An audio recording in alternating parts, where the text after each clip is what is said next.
Emma Utley, Audrey Jones, Madeline Fitzgibbons, Garrett Lang. Will Griffin. Since the turn of the millennium, more than 2.3 billion people have been directly affected by natural disasters. Several of these have killed 100,000 people within a matter of 24 hours. everyone in this room has had something go wrong in their life, whether it be failing a test or losing a basketball game. but imagine if your home, or possibly everything that you know, was destroyed. There have been many devastating natural disasters throughout history. First, we'll talk about the eruption of Mount Vesuvius at Pompeii.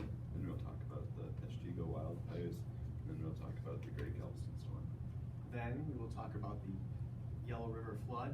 Next, we will talk about the Indian Ocean tsunami. And finally, we will talk about the earthquake in Haiti.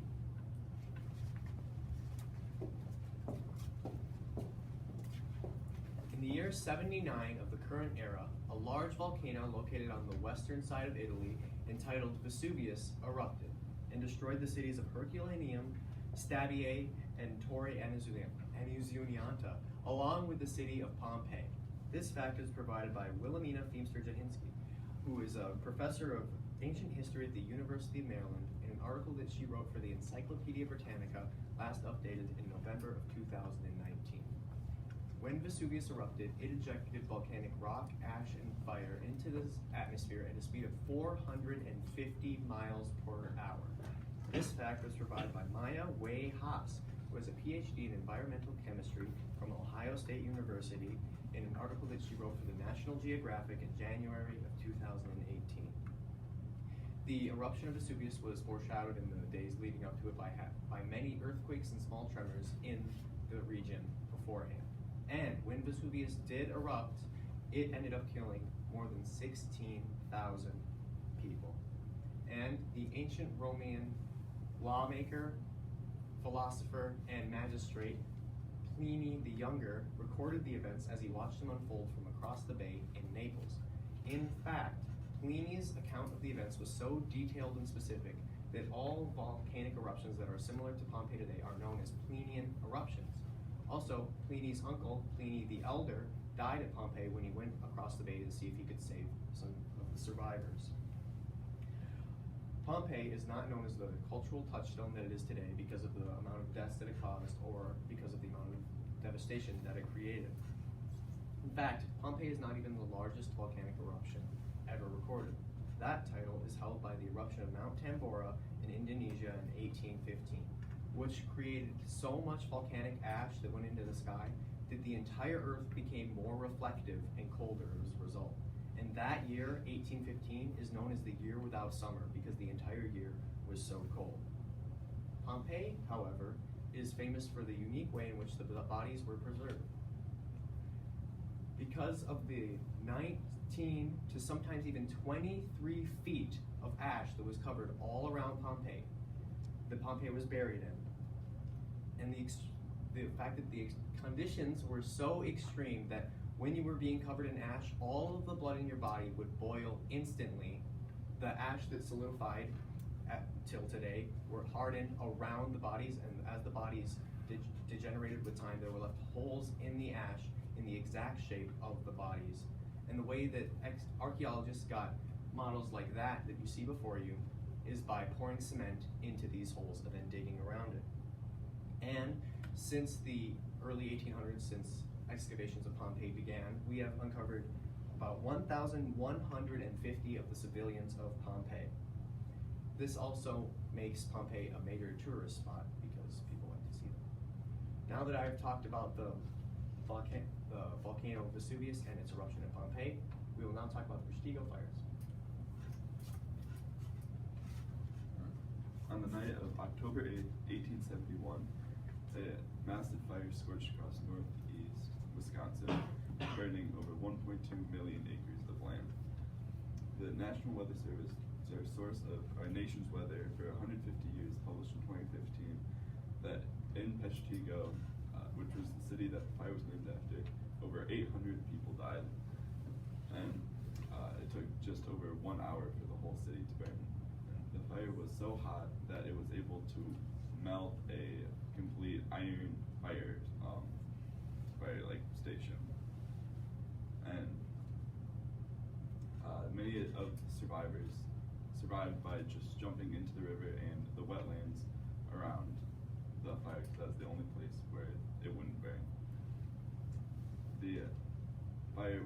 just 2 hours, burned a forest that was over 10 miles wide and 40 miles long, which would be like a fire from here to Goodhue all the way up to the Twin Cities.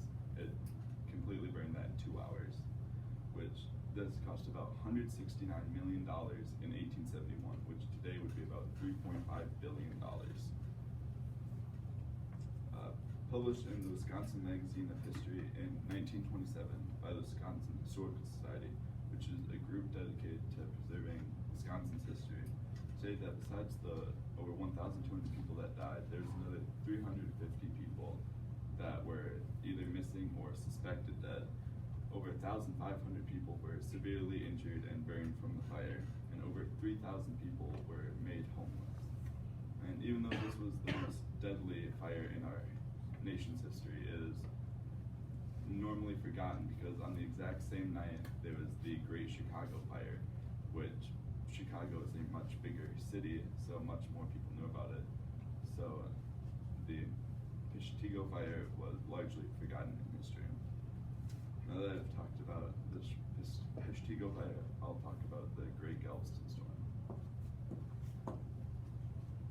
On September 8th, 1900, a 15-foot wall of water was pushed onto the island of Galveston, Texas by a hurricane in the Gulf of Mexico. According to Andy Horowitz, a history professor at Tulane University, in a report called The Complete Story of the Galveston Horror published in 2015, between 10 to 12,000 people were killed in Galveston alone due to this hurricane, making it the deadliest hurricane the U.S. has ever seen. 1 in 6 residents were killed in this hurricane. That is equivalent to 3 to 4 people in this class being killed by a storm. On that day, winds reached up to 145 miles per hour, and in today's terms, it'd be considered a Category 4 hurricane. Although it was the deadliest the U.S. has ever seen, it's only the 4th deadliest Atlantic hurricane. Prior to the hurricane, Galveston was the capital of the Republic of Texas and one of the wealthiest cities in the nation. According to David McElrath, professor of maritime history at the University of Michigan, reported in the International Journal of Maritime History in 2017, before the hurricane, Galveston was a prosperous port city with a population of 40,000 people. In the case of Galveston, the storm really brought out the worst in people. Once the storm settled, the survivors ransacked the city and stole belongings from the deceased. A witness even recalled that you could see people running around and cutting off fingers and limbs of people to steal their belongings. 7,000 buildings in total were completely destroyed, leaving many people homeless.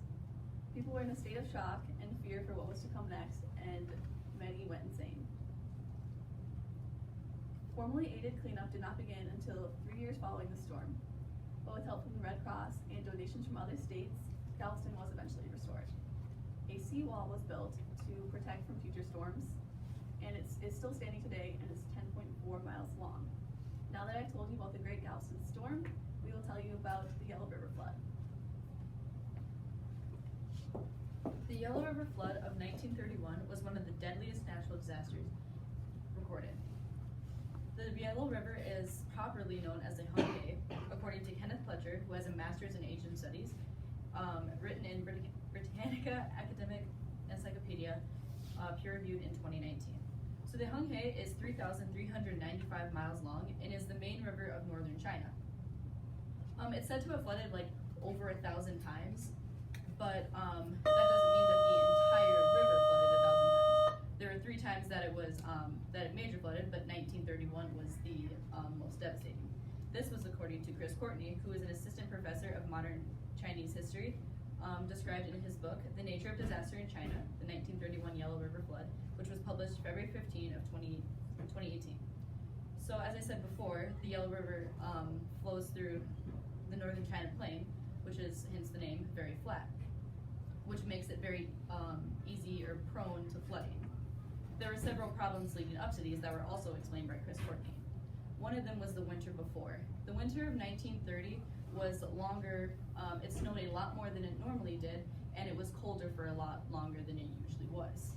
So obviously the snow had to melt at some point, and when it did, it left the river at a very high level, which was very unsafe.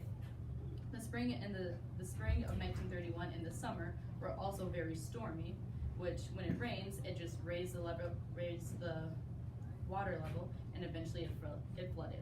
In August of 1931, there were 34,000 square miles of China completely underwater. 8,000 were partially underwater.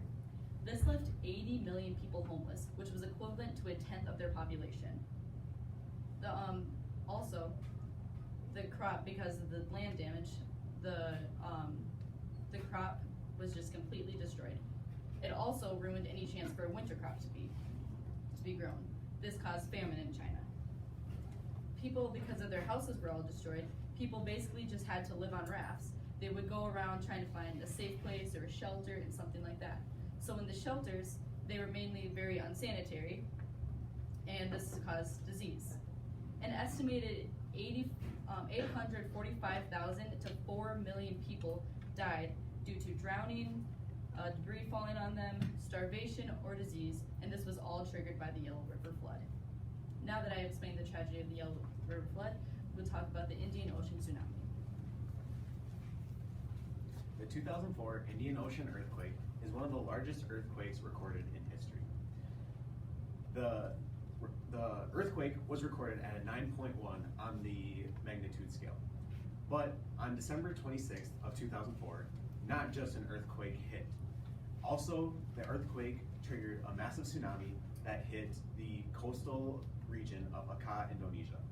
Aceh is a semi-autonomous northwest Indonesian province on the northwest side of the Sumatra island. There were a total of 170,000 deaths, which to put in perspective, there's no stadiums in the United States that hold more than 110,000 people. There were also 500,000 people that were displaced from their homes. To put that in perspective, that's about the population of Sacramento, California. But not just people were devastated by this natural disaster. Also, largely built infrastructure, arable land, and natural resources got taken down or wiped away from this big natural disaster. Elizabeth Frankenberg, who has a PhD in sociology and found in her study of the effects of the 2004 Indian Ocean earthquake, published in April of 2017, states that the earthquake and tsunami was a completely unanticipated large-scale natural disaster, which resulted in increased maternal psychosocial stress and reduced the access to food and reduced the access to resources, which happens with any natural disaster. Your access to food obviously gets wiped out as the stores either get wiped out with the storm or just the floods from an earthquake or something like that, or the tsunami in this case. Not just the land of Aceh, Indonesia was hit. Also, 11 other countries were hit by this earthquake and tsunami, including Indonesia and Thailand. Now the area, 15 years later, is rebuilt and truly thriving and doing well. People have jobs again as stores have reopened and they've just rebuilt their entire economy. The aid package that was given to the region was $6.25 billion, mainly contributed by the United Nations. Tijani Muhammad Bandi, who received a PhD in political science, found in a United Nations report published in 2018 states that the United Nations goals is to get international cooperation in international problems. This is the case with any of our natural disasters. We all need to help and put in a little bit of our time and money, and mainly it comes from our countries. Now that I've talked to you about the 2004 Indian Ocean earthquake, we will now talk to you about the Haiti earthquake. The Haiti earthquake of 2010 was one of the most devastating natural disasters in history. The earthquake struck on January 12th of 2010 at 4:50 p.m., striking with a magnitude of 7, making it the most powerful earthquake that Haiti had seen in over 200 years, as stated by the Funk and Wagnall's New World Encyclopedia, a trusted source of information on over 50,000 topics for over 150 years, last updated in 2018. The epicenter of the earthquake, which is the point on Earth's surface above where the earthquake originated, was about 15 miles southwest of their capital city, Port-au-Prince. This area lies on the border of two large large tectonic plates. Tectonic plates are rigid sections of the Earth's rocky outer core, in which the slow movements of these are what cause earthquakes. Just 2 years before the earthquake struck, tropical storms had hit the island of Haiti, leaving the country already devastated and killing hundreds. There were over 50 aftershocks recorded in the 2 weeks following the earthquake, all with magnitudes of 4.5 or higher. The aftershocks of larger earthquakes can last anywhere from 2 weeks to 2 years. This tragic event killed over 316,000 people and left millions without homes and displaced. It devastated the infrastructure of their capital city, Port-au-Prince, and left the National Palace in ruins. Schools, hospitals, and government buildings were completely collapsed. Search and rescue teams, armed forces, doctors, and other relief workers traveled to Haiti to help with the cleanup. But due to the port closings and damage caused to Haiti's main airport, the amount of workers and supplies that were able to be delivered were limited. This meant that survivors had to go without food, water, and medical attention for weeks, and in some cases, months. In the weeks following the earthquake, world leaders had met in Canada to discuss what needed to be done to clean up Haiti, and they came to the agreement that a 10-year commitment was needed to help the country recover, and they are to this day still recovering.